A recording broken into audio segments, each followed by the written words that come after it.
भाई बंधुगण, 26 फरवरी 2023 को माननीय मनीष सिसोदिया जी की अरेस्ट हुई थी। ये उनका 8वां अटेम्प्ट था, यानी, और केवल इस साल की बात कर रही हूं, 7 बार उनकी बेल खारिज हुई। आज honourable supreme court of India के समक्ष उनके वकीलों ने मेरिट्स पे कोई दलील नहीं दी। उनकी प्ली केवल और केवल डिले पर आधारित थी, यानी माननीय मनीष सिसोदिया जी जेल में 17 से 18 महीने उनकी इनकासरेशन हो चुकी थी, उनकी कैद हो चुकी थी, और इसके आधार पर डिले इन ट्रायल, क्योंकि 400 से ज्यादा विटनेसेस हैं, इसके आधार पर उनको आज बेल मिली है। लेकिन इस बेल का अर्थ क्या है? मैं जानती हूं कि आज आम आदमी पार्टी के ऑफिस में हर्षोल्लास का माहौल है, स्वाभाविक सी बात है, लेकिन आपके माध्यम से जो वो बार बार जनता को भ्रमित करने का प्रयास कर रहे हैं, उस भ्रम को जरा मैं दूर कर दूं।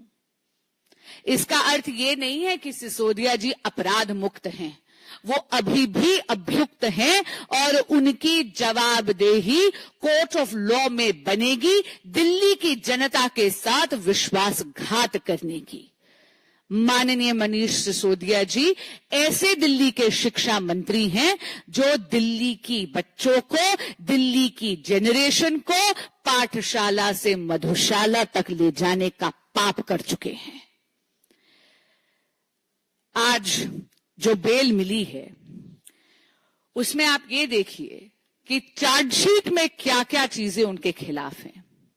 चार्जशीट में यह बोला गया है कि 170 से ज्यादा फोन सिसोदिया जी के आदेश पर तोड़े गए थे, यह बोला गया है, और यह तो फाइंडिंग है कोर्ट की।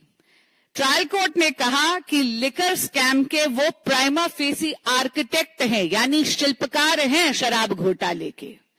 खुद सुप्रीम कोर्ट ने यह पाया है कि 338 करोड़ का मनी ट्रांजैक्शन इन्वॉल्व्ड है। उनको यह बोला गया कि उनको अपना पासपोर्ट सरेंडर करना है। उनको यह बोला गया कि हर मंडे जाकर उनको पुलिस के समक्ष पेश होना है।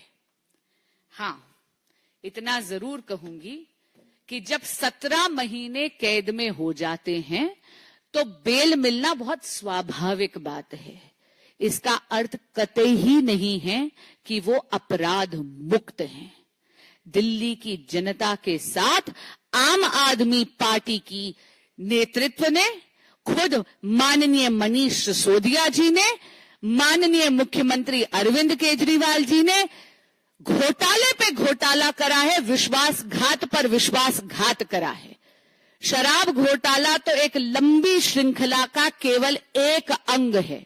शराब घोटाला, क्लासरूम घोटाला, दिल्ली में जल बोर्ड का घोटाला, पैनिक बटन का घोटाला, अगर आपके सामने मैं एक पूरी लिस्ट दूं तो सुबह से शाम हो जाए।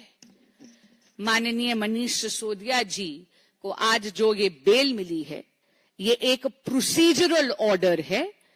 सर्वोच्च न्यायालय के इस निर्णय का तो भारतीय जनता पार्टी स्वागत करती है, लेकिन इतना जरूर कहेगी कि माननीय मनीष सिसोदिया जी की दिल्ली की जनता के प्रति और कोर्ट ऑफ लॉ में जवाबदेही बरकरार रहती है।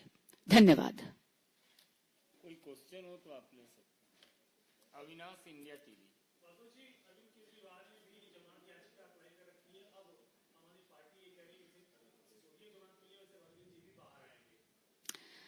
मैं भविष्यवक्ता नहीं हूं, लेकिन इतना जरूर आपको बोलूंगी कि हाल ही में ऑनरेबल दिल्ली हाई कोर्ट ने उनकी अरेस्ट को लीगल भी ठहराया और उनको कहा कि अगर आपको बेल की अर्जी फाइल करनी है तो ट्रायल कोर्ट जाइए।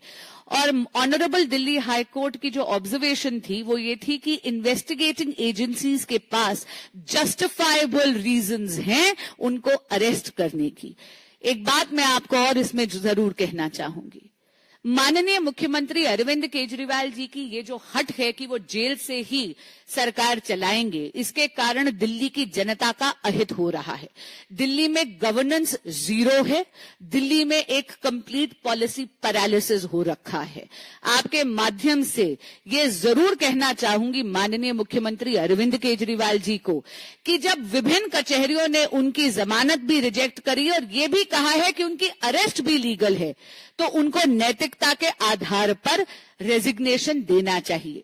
यहां तक कि honourable supreme court of India ने भी अपने ऑर्डर में उनको यह संकेत जरूर दिया था, लेकिन शायद माननीय मुख्यमंत्री अरविंद केजरीवाल जी की आत्मा उन्हें कचोटती नहीं है। ये जो सत्ता का मोह है, हो सकता है ये सत्ता के अहंकार से उपजता है।